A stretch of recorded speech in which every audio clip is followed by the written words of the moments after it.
Persia, an empire of power and splendor, King Ahasuerus ruled from his mighty throne. The palace buzzed with excitement as preparations for the grand feast continued. He held a grand feast for nobles and princes. Queen Vashti, famed for her beauty, was summoned. She refused the king. His anger burned. The king was furious at Queen Vashti's defiance. His pride demanded action. Vashti's refusal to obey his command was a challenge to his rule. The king turned to his wise men for counsel.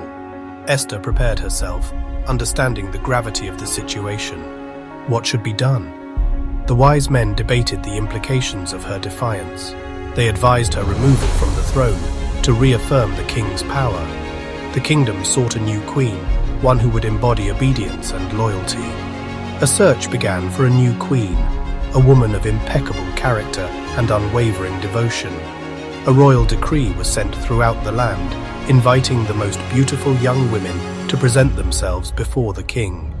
Beautiful young women were gathered from every province. From every corner of the vast kingdom they came. They would be brought to Susa, to the king's special house for women.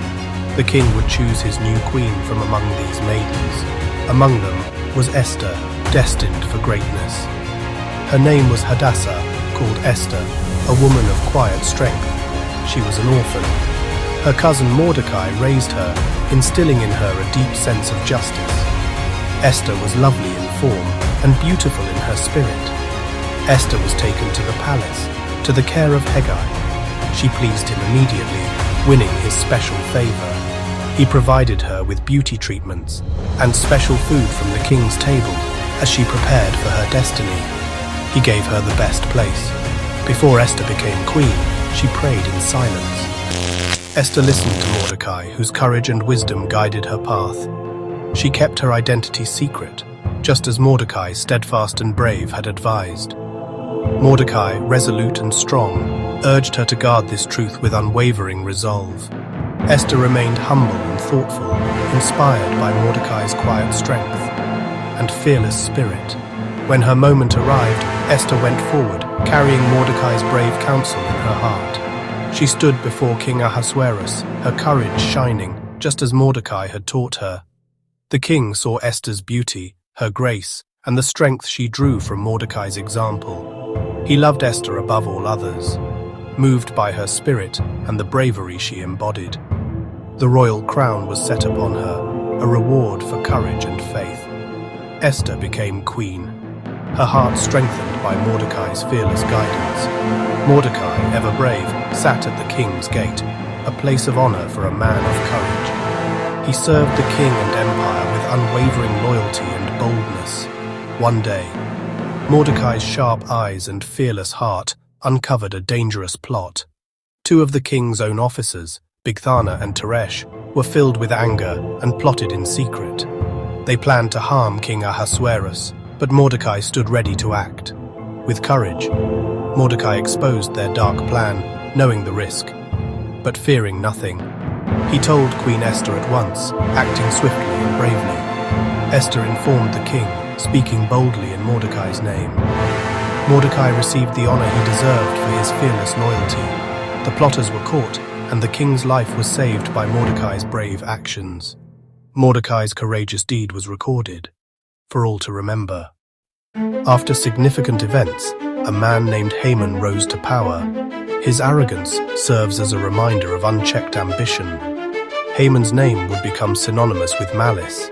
King Ahasuerus honored Haman greatly, elevating him above all other nobles, fueling his ego. Haman was promoted high, a position of immense influence. He became second only to the king, wielding immense power.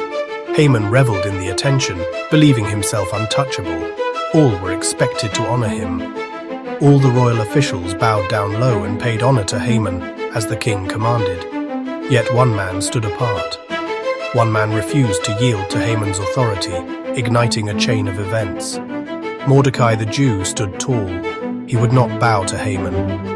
Mordecai refused to kneel before Haman, risking everything to stand for what he believed was right. He stood firm, unyielding in his faith. Haman noticed Mordecai's bold defiance with growing irritation.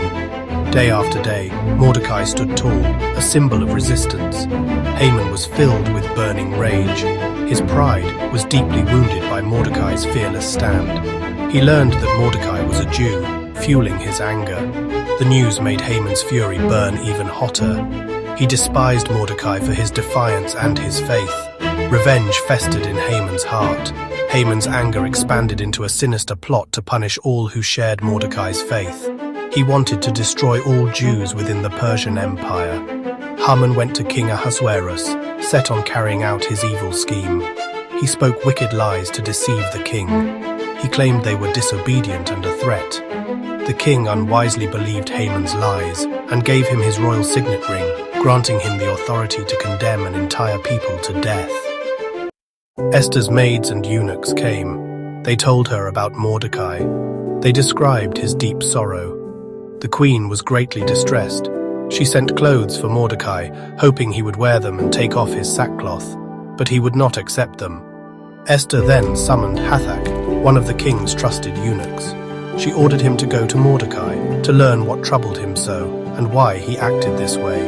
Mordecai told Hathach everything about Haman's evil plan and the money Haman promised. He gave Hathach a copy of the decree to show Queen Esther. Mordecai urged Esther to go, to enter the king's presence, to beg for mercy for her people, to plead for their very lives. But Esther knew the terrible risk. There was a strict law in Persia. Anyone approaching the king uninvited, man or woman, would be put to death unless the king extended his golden scepter. Then they might live. Esther felt the immense pressure. The fate of her people rested on her. She was afraid for her own life. But Mordecai's words were powerful. Who knows if you have come to royal position? For such a time as this, Esther made her courageous choice. She would fast and pray. She would go to the king, even if it meant her death. Her people needed her. Esther declared with courage, "If I perish, I perish." Esther 4:16. As the centuries have passed, the story of Esther and Mordecai continues to echo through history. Ancient Persian palaces fade into the mist, but their courage endures. Golden symbols of hope shimmer, scrolls, crowns, and the unwavering star of Esther, reminding us of the bravery that changed the fate of a nation. Because Esther risked her life and Mordecai stood firm, a people were saved. Their choices remind us, even in the darkest hour, one act of courage can turn despair into hope. Their legacy is not only written in ancient texts, but in every heart that dares to stand for what is right. May the story of Esther and Mordecai inspire us all to face our own challenges with faith, bravery, and hope for a brighter day, so we all can have a brighter future.